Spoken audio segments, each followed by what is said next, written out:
Me obligaron a defender al hombre que asesinó a su familia, pero lo que descubrí me persigue hasta hoy. Todo en mí me decía que rechazara el caso. El nombre Jacob Cooper ya era sinónimo de monstruo. La opinión pública lo había condenado incluso antes de que se celebrara la primera audiencia. Lo acusaban de asesinar a su esposa Marta y a sus 2 hijas, Abby y Lila, de una forma tan brutal que incluso los forenses hablaban en susurros. Las grabaciones de seguridad lo mostraban empapado en sangre, gritando incoherencias, mientras sostenía un cuchillo de cocina aún goteando. La fiscalía no necesitaba más. Nadie necesitaba más. Y sin embargo acepté. Me llamo Leo Ross. Soy abogado defensor, y en ese momento de mi vida ya había lidiado con todo tipo de horrores. Pero este caso, este era diferente. Me lo advirtieron. Me dijeron que me arrastraría con él, que me marcaría. La primera vez que vi a Jacob, lo encontré en la sala de interrogatorios, esposado, con los ojos abiertos de par en par como si no hubiese dormido en días. Tenía un tic nervioso en el párpado izquierdo y temblaba como si tuviera fiebre. No me miró directamente. Murmuraba cosas, frases inconexas. Lo anoté como otro desequilibrado más. Pero entonces dijo algo que me detuvo en seco. Ellas no estaban muertas, Leo, pero tampoco estaban vivas, no eran ellas. Pensé que era una estrategia desesperada, una manera de aferrarse a algo, a cualquier cosa. Sin embargo, algo en su voz era diferente. No era manipulación, era miedo puro, genuino. Lo escuché, contra mi instinto lo escuché. Me relató cómo llegó a casa esa noche y supo al instante que algo estaba mal. Dijo que su esposa lo saludó, pero su sonrisa era rígida, como si la hubiera practicado frente a un espejo. Que sus hijas jugaban, pero sus risas no tenían alma. Que algo indescriptible se apoderaba del ambiente, como si su casa hubiese sido sustituida por una copia exacta, una copia imperfecta. Le pregunté qué hizo. Se llevó las manos a la cara. Me dijo que intentó mantener la calma, que observó cada gesto, cada mirada, que les preguntó cosas que solo su verdadera familia sabría, pero ellas no respondieron, o respondieron mal. Y cuando le preguntó a Marta dónde estaban su esposa real y sus hijas verdaderas, ella solo sonrió. Ahí, dijo, fue cuando perdió el control. No supe si sentir compasión o escalofríos. Jacob no estaba rogando por su libertad. No intentaba convencerme. Solo repetía una y otra vez que alguien lo había puesto todo en escena, que querían que pareciera el asesino, que el mundo lo creyera. Lo más perturbador fue su forma de decir ellas no eran ellas, como si hubiera realmente vivido con impostoras, como si en el fondo aún no supiera dónde está su familia. Salí de esa sala con una mezcla de emociones que me ardía en el pecho. No creía en posesiones, ni dobles, ni teorías conspirativas, pero Jacob no se comportaba como un psicópata. Se comportaba como un hombre traumatizado y confundido. La fiscalía tenía las grabaciones, claro.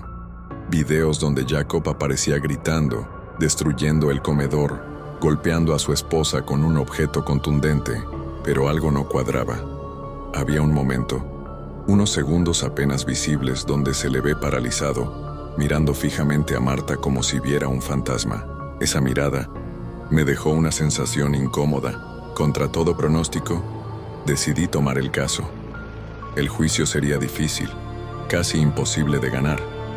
Pero algo dentro de mí, quizás la misma voz que Jacob decía que lo guiaba, me pedía seguir. Solicité acceso a los informes forenses. Los cuerpos habían sido desfigurados con una violencia irracional. La policía atribuía los daños al estado mental alterado de Jacob. Sin embargo, al leer entre líneas, noté algo extraño. La destrucción era quirúrgica en ciertos puntos.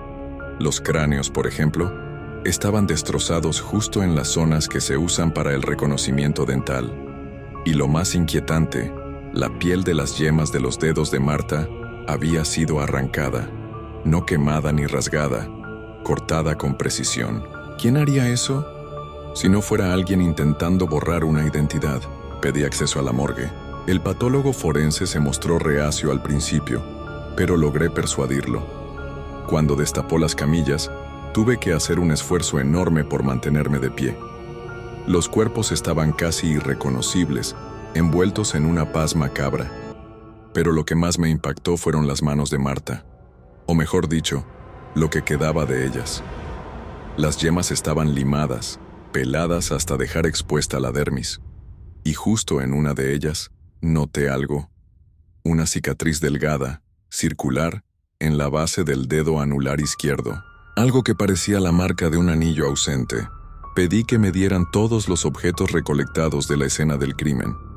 Entre ellos encontré un anillo ensangrentado, escondido dentro de una pequeña caja de joyas que no había sido etiquetada como evidencia principal.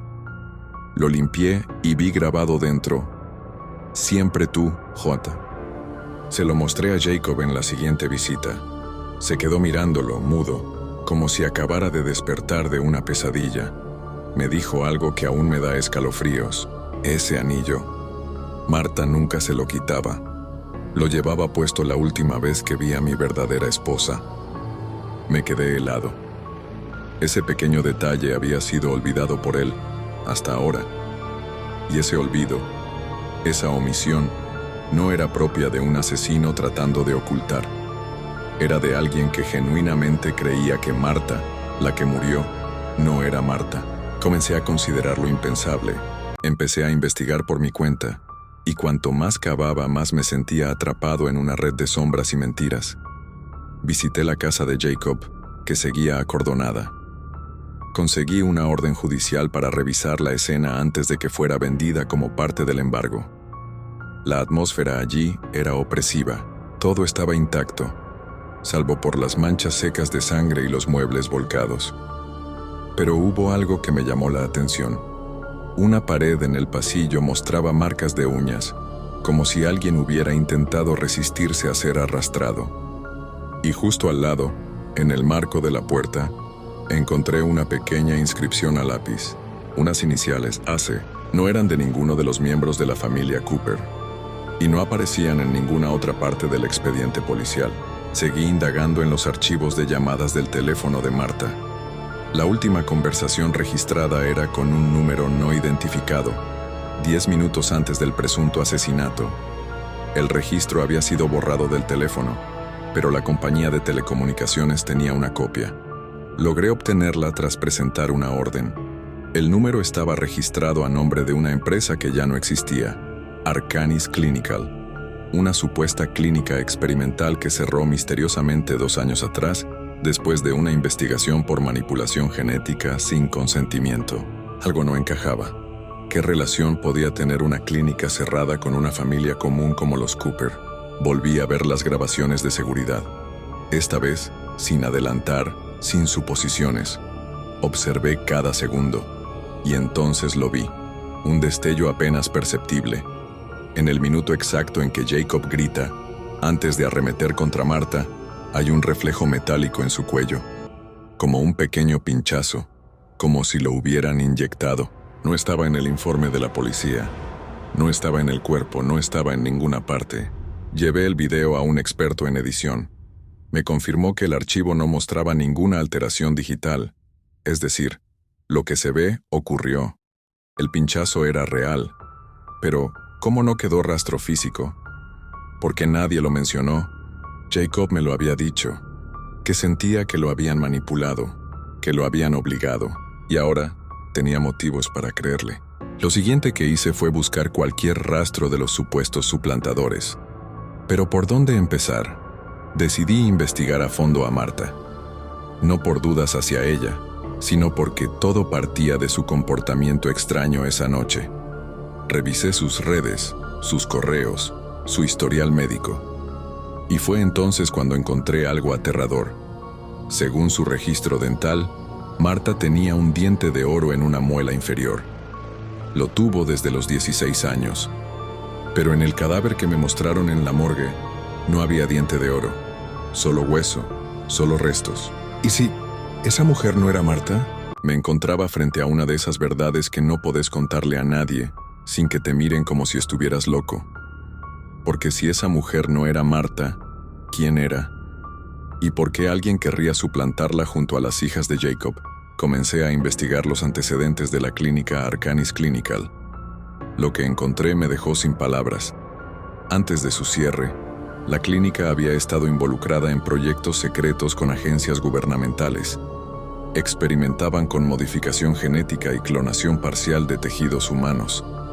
Se hablaba de protocolos que jamás fueron aprobados por comités éticos, y varios empleados desaparecieron poco después de que estalló el escándalo. Seguí la pista de uno de esos nombres, un tal Alan Callister.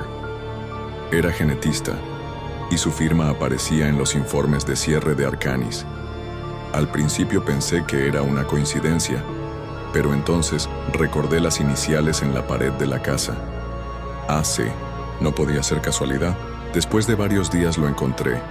Vivía en una cabaña alejada en las afueras de la ciudad, completamente desconectado del mundo digital. Me costó convencerlo de que hablara, pero cuando mencioné a los Cooper, su rostro se congeló. «Te estás metiendo en algo muy grande», me dijo. Según Alan, en Arcanis habían trabajado con una tecnología experimental llamada simulación especular. Consistía en crear réplicas humanas mediante combinación de tejido original y modificación genética para alterar patrones de comportamiento. Eran copias casi perfectas, salvo por pequeños errores, detalles que la mente humana notaba sin entender, sonrisas vacías, expresiones sin alma, incongruencias emocionales. Jacob había vivido con esas copias. Le pregunté por qué lo harían. ¿Por qué tomar a su esposa e hijas? ¿Para qué? Alan no respondió de inmediato. Se levantó, fue a una caja fuerte y sacó un sobre. Dentro había fotografías. En una de ellas aparecía Marta. Pero no estaba con Jacob, sino con un grupo de personas en una sala clínica, todas vestidas con batas. Sus ojos se veían apagados, como drogada. En otra imagen estaban Abby y Layla, sentadas inmóviles, con electrodos en la cabeza. El horror se apoderó de mí. No eran solo réplicas, eran experimentos. Alan me explicó que en un punto de las pruebas, algo salió mal. Las copias comenzaron a desestabilizarse. Algunas se volvieron violentas. Otras simplemente colapsaron. Necesitaban deshacerse de ellas sin dejar rastros, y para cubrir el desastre, crearon una narrativa. El asesinato de una familia, por el padre. Un chivo expiatorio. Un hombre frágil emocionalmente, que podía ser manipulado. Jacob había sido elegido cuidadosamente. Regresé a la prisión esa misma noche. Le mostré las fotos. No lloró, no gritó, solo repitió en voz baja: «Te dije que no eran ellas, te lo dije». Y tenía razón. Dios mío, tenía razón. Con todo lo que sabía, no podía quedarme de brazos cruzados. Presenté una moción urgente para reabrir el análisis forense con pruebas nuevas. Las imágenes, el informe dental, el rastro de Arcanis, los nombres. Al principio, el juez no lo tomó en serio, pero el giro fue cuando insistí en la reexaminación de las huellas de las víctimas. Solicité una prueba de dermatoscopía para buscar cicatrices internas en los dedos, incluso en las capas profundas de la piel. El resultado fue escalofriante. Las 3 víctimas presentaban alteraciones en la dermis papilar, cicatrices internas que indicaban que nunca tuvieron huellas dactilares reales, como si hubieran sido creadas sin identidad. No eran personas registradas, eran cuerpos sin pasado. El juez ordenó una suspensión temporal del juicio. Jacob fue trasladado a una unidad psiquiátrica para observación, pero sin cargos activos. A ojos del mundo, era un loco liberado por tecnicismos. A mis ojos, era un sobreviviente. Decidí ir más allá. Visité la última dirección conocida de Marta antes del incidente. No había nada, pero en el buzón encontré una nota, doblada, amarillenta, sin remitente. Solo decía: «Aún los tienen. No están muertos. No dejes de buscar. M». No supe si era realmente de ella, pero algo me cambió desde dentro. Mi visión del mundo se había fracturado. Volví a ver a Jacob una semana después. Estaba más tranquilo, pero seguía paranoico. Me preguntó si había soñado todo, si había perdido la cabeza. Le mostré la nota. Sus ojos se llenaron de lágrimas por primera vez. Entonces aún están ahí, murmuró. Aún tengo una razón para vivir. Meses después, Arcanis se incendió. Todos los archivos desaparecieron. Alan Callister murió en un supuesto accidente de casa. Las fotografías que me dio desaparecieron de mi oficina sin romper la cerradura. Nadie más pareció interesado en continuar la investigación. Ni la policía, ni los medios, ni mis colegas. Era como si todo el mundo quisiera olvidar, pero yo no. Hoy sigo buscando. En hospitales abandonados, en registros ocultos, en foros oscuros donde otros cuentan historias similares. Porque sé que esto no fue un caso aislado. Jacob fue uno entre muchos. Y los suplantadores siguen ahí fuera. A veces, me despierto en medio de la noche y miro a mi esposa. Me la quedo observando más tiempo del que debería, buscando algo en su mirada. Una expresión que no encaje, una sonrisa que no llegue a los ojos. Y me pregunto, ¿qué haría yo si un día, al llegar a casa, sintiera que la persona que amo ya no está? Gracias por acompañarme hasta el final de esta historia. Si te atrapó el misterio, si te estremeció cada revelación y quieres escuchar más relatos como este, no olvides suscribirte a Vox Online. Aquí, cada historia te lleva al límite de la realidad y un poco más allá. Nos vemos en el próximo capítulo.